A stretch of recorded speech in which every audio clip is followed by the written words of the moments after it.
വാടിക്കൽ കടവ് റോഡിനോട് കാണിക്കുന്ന അവഗണന അവസാനിപ്പിക്കുക. വാടിക്കൽ കടവ് റോഡിനോട് കാണിക്കുന്ന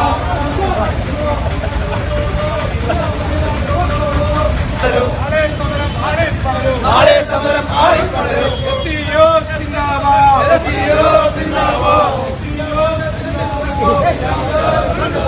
വാടിക്കൽ കടവ് റോഡ് കടയിൽ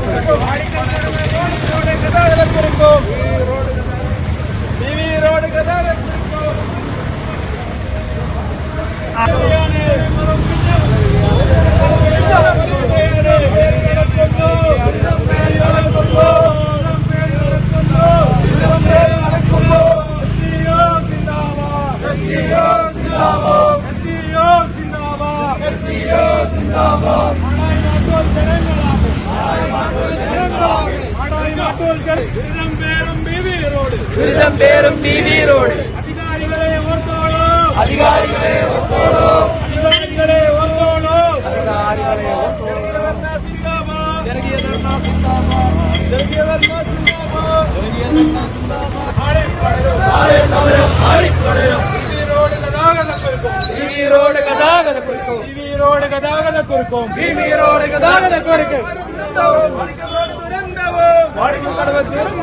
ജനങ്ങളേറെ കാലമായി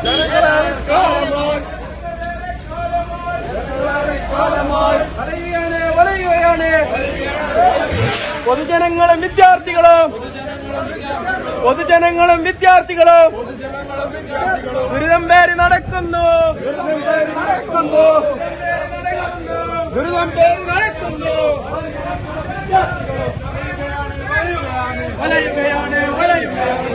ജനങ്ങളും വിദ്യാർത്ഥികളും ദുരിതം പേര് നടക്കുന്നു.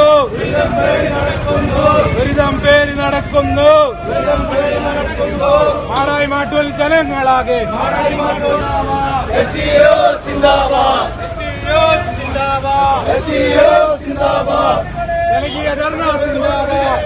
യാത്രാ സൗകര്യങ്ങൾ ഉണ്ടാക്കുന്ന രീതിയിലേക്ക് ആളുകൾക്ക് ഈ കാലവർഷ കെടുതിയുടെ ഇടയിൽ നന്നായിട്ട് വാഹനം ഓടിച്ചു പോകാനും ഇവിടുത്തെ ട്രാഫിക് നിയന്ത്രിക്കപ്പെടാനും വാടിക്കൽ റോഡ് അതിൻ്റെ ശോചനീയാവസ്ഥ പരിഹരിച്ച് റിപ്പയർ ചെയ്ത് ഉപയോഗപ്രദമാക്കണം എന്നാണ് ഈ ധർണയിലൂടെ ആവശ്യപ്പെടുന്നത്. കാരണം ഇവിടെ ജില്ലാ പഞ്ചായത്തിന്റെ അധീനയിലാണ് ഈ റോഡെന്ന് പറയുന്നത്. ഒരു ഭാഗത്ത് എംഎൽഎ പറയുന്നു പഞ്ചായത്ത് സർക്കാരിന് വിട്ടുകൊടുക്കാതെ കൊണ്ടാണ് നടപ്പിലാക്കാൻ കഴിയാത്തത് എന്ന് പറയും. ജില്ലാ പഞ്ചായത്ത് അതിന് ഫണ്ട് വകയിരുത്തിയിരുന്നു, പക്ഷേ ലാപ്സായിപ്പോയി എന്ന് പറയും. എന്താണ് ഇതിന്റെ യാഥാർത്ഥ്യം എന്ന് സാധാരണ ജനങ്ങൾ അറിയില്ല. സാധാരണ ജനങ്ങളെ സംബന്ധിച്ച് ഒന്നും അറിയേണ്ട ആവശ്യവും അവർക്കില്ല. അവരെ സംബന്ധിച്ചിടത്തോളം അവരുടെ യാത്ര ദുഷ്കരമാണ്. ആ ദുഷ്കരമായ യാത്രക്ക് പരിഹാരം എന്ന രീതിയിലും വളരെ ലളിതമായി ആളുകൾക്ക് പോകാനോ വളരെ ഷോർട്ടായിട്ട് യഥാർത്ഥ സ്ഥലത്ത് എത്താനും കഴിയുന്ന ഒരു റോഡാണ് വാടിക്കൽ റോഡ് എന്ന് ഞാൻ മനസ്സിലാക്കുന്നു. ഇവിടെ ഉള്ളത് ആ അണ്ടർ ബ്രിഡ്ജ് കാലാകാലങ്ങളായിട്ട് വലിയ തടസ്സങ്ങൾ ഉണ്ടാക്കുന്നു എന്നതിനെ സംബന്ധിച്ച് പരാതി വരികയും അത് പുനർനിർമ്മിക്കുകയോ അല്ലെങ്കിൽ അതിന് യാത്ര സൗകര്യമനുസരിച്ച് അല്ലെങ്കിൽ ആ നിലക്ക് ആളുകൾക്ക് വണ്ടി ഓടിച്ച് പോകാനോ യാത്ര ചെയ്യാനോ പറ്റുന്ന രീതിയിലേക്ക് ഇതുവരെയാണ് യുവാക്കളെ പരിസരത്തില്ല.